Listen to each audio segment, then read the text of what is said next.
പെറ്റമ്മയും പിറന്ന നാടും സ്വർഗത്തേക്കാൾ മഹത്തരമാണെന്ന സന്ദേശമാണ് രാമായണം നൽകുന്നതെന്ന് മാതാമൃതാനന്ദമയി മഠം മേപ്പാടി മഠാധിപതി സ്വാമി വേദാമൃതാനന്ദപുരി. നമ്മുടെ രാജ്യത്തിന്റെ ഉദാത്തമായ കാഴ്ചപ്പാട് കൂടിയാണ് രാമായണം വെളിവാക്കുന്നത്. രാഷ്ട്രതന്ത്രജ്ഞന്മാർ ഉൾപ്പെടെ സമൂഹത്തിന്റെ എല്ലാ മേഖലയിലുള്ളവർക്കും വഴികാട്ടുന്നതാണ് ഈ ഇതിഹാസ ഗ്രന്ഥമെന്നും സ്വാമിജി ചൂണ്ടിക്കാട്ടി.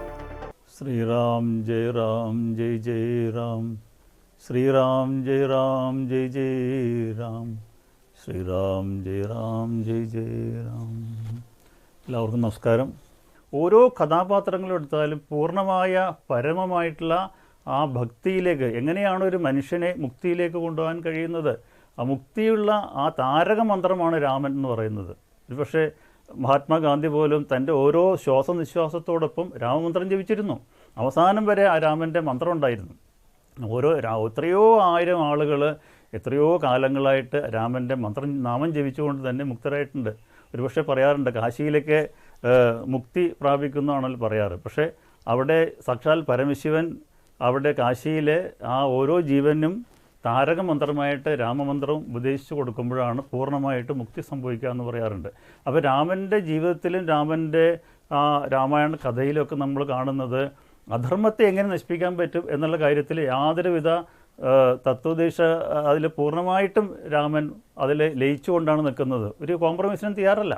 അതുപോലെ തന്നെ നമുക്കറിയാം, കാരുണ്യം വരുമ്പോൾ, സൗഹൃദം വരുമ്പോൾ, സഹോദര സ്നേഹം വരുമ്പോൾ നമുക്കതെല്ലാം രാമനിൽ കാണാൻ പറ്റും. ഒരു കുടുംബത്തിൽ ഒരു യഥാർത്ഥ ഒരു വ്യക്തിക്ക് ഉണ്ടാകേണ്ട എല്ലാ ഗുണങ്ങളും നമുക്ക് രാമനിൽ കാണാൻ കഴിയും. ഒരുപക്ഷെ ഭരതൻ ഒരു വലിയൊരു ആദർശമാണ്. ഭരതൻ എന്ന് പറയുന്ന സഹോദര സ്നേഹത്തിൻ്റെ ഒരു മൂർത്തിയാണ്. നമുക്കറിയാം, തൻ്റെ ഭഗവാന്റെ ആ പാദുകങ്ങളെ വെച്ചുകൊണ്ടാണ് നന്ദി ഗ്രാമത്തിൽ എങ്ങനെയാണ് തൻ്റെ സഹോദരൻ, തൻ്റെ ഏട്ടൻ എങ്ങനെയാണ് തൻ്റെ വനത്തിൽ കഴിയുന്നത് അതുപോലെ തന്നെ വസ്ത്രം ധരിച്ച് ഒരു താപസ വൃത്തിയോടുകൂടിയാണ് നന്ദി ഗ്രാമത്തിൽ രാജ്യം ഭരിക്കുന്നത്. ആ ഒരു സഹോദര ബന്ധം ഒരുപക്ഷെ രാമന് വേണമെങ്കിൽ ഈ ദശരഥ മഹാരാജാവിൻ്റെ തന്നെ മന്ത്രിഗണത്തിൽപ്പെട്ട ഒരു ഋഷി തന്നെ പറയുന്നുണ്ട്, നിങ്ങൾക്ക് തീർച്ചയായിട്ടും അച്ഛനോടിങ്ങനെ വനത്തിൽ പോകുന്നുള്ള വാക്ക് ലംഘിക്കാനുള്ള എല്ലാ അധികാരവും ഉണ്ട്, അതിനുള്ള ഉപദേശങ്ങളും കൊടുക്കുന്നുണ്ട്. പക്ഷേ രാമൻ തയ്യാറായില്ല. എത്രയും ത്യാഗത്തോടു കൂടി അതോടൊപ്പം തന്നെ മറ്റൊന്നെന്താണ്, തനിക്ക് വേണ്ടി തന്നെല്ലാം സമർപ്പിച്ചൊരു സഹോദരൻ ലക്ഷ്മൺ, അതുപോലെ തന്നെ ഈ ദുഃഖങ്ങളെല്ലാം ഏറ്റുവാങ്ങാൻ കൂടിയിട്ട് ധർമ്മപത്നിയായിട്ടുള്ള സീതാദേവി, ആ ഒരു മഹത്തായ ഒരു കുടുംബത്തിൻ്റെ ആ ഒരു ത്യാഗത്തിൻ്റെ കഥയാണ് രാമായണം. അതുകൊണ്ടാണ് ലോകത്ത് എക്കാലത്തും രാമായണം സ്മരിക്കപ്പെടുന്നത്. നമ്മൾ കുടുംബങ്ങളിൽ വായിക്കുമ്പോൾ ഒരു രാമായണ കാലത്തിൽ കർക്കിടക മാസത്തിൽ മാത്രമുള്ളൊരു വായനയല്ല, ഒരു മനുഷ്യൻ്റെ ജീവിതത്തിൻ്റെ അവൻ്റെ പൂർണ്ണമായ ഒരു മുക്തിയിലേക്ക് നയിക്കുന്ന ഒന്നാണ് രാമനാമവും രാമകഥയും. അതുകൊണ്ട് ചരിത്രത്തിൽ നമ്മൾ നോക്കിക്കഴിഞ്ഞാലും ഈ പ്രപഞ്ചം ഉള്ളിടത്തോളം, ധർമ്മമാണ് ഈ പ്രപഞ്ചത്തെ താങ്ങി നിർത്തുന്നത്. ധർമ്മം ഉള്ളിടത്തോളം രാമൻ്റെ നാമവും രാമൻ്റെ കഥയും എന്നും ഈ ലോകത്ത് പ്രചരിച്ചുകൊണ്ടിരിക്കും. പക്ഷേ ഭാരതത്തിൻ്റെ മഹത്തായ ഒന്നാണ് നമുക്ക് കാണാൻ കഴിയും. ഇപ്പോൾ ഈ അവസാന ദിവസങ്ങളിലാണ് രാവണ നിഗ്രഹം കഴിഞ്ഞ് രാമായണത്തിൽ രാമൻ അയോധ്യയിലേക്ക് എത്തുന്നു എന്നുള്ള സന്ദേശം കൊടുക്കുന്നത്. പക്ഷേ ഇത്രയും സുന്ദരമായ ഒരു ചോദ്യം അവിടെ വരികയാണ്. ഇത്രയും സുന്ദരമായിട്ടുള്ള ഈ ലങ്കയെ ഉപേക്ഷിച്ചിട്ട് അങ്ങ് എന്തിനാണ് ഈ അയോധ്യയിലേക്ക് തിരിച്ചു പോകുന്നൊരു ചോദ്യം വന്നു. കൃത്യമായൊരു ദർശനമായിരുന്നു രാമൻ്റെ. കാരണം ജനനീ ജന്മഭൂമിശ്ച സ്വർഗാദവി ഗരീഹസി, നമ്മൾ സ്വാതന്ത്ര്യദിനം ആഘോഷിക്കുകയാണ്. നമ്മുടെ രാഷ്ട്രത്തിൻ്റെ പൈതൃകം അതാണ്. നമ്മളൊരാളുടെ ഒരു മണ്ണോ ഒന്നും നമുക്ക് കവർന്നെടുക്കാൻ ഒരിക്കലും ഭാരതം ആഗ്രഹിച്ചിട്ടില്ല, അന്നും ഇന്നും.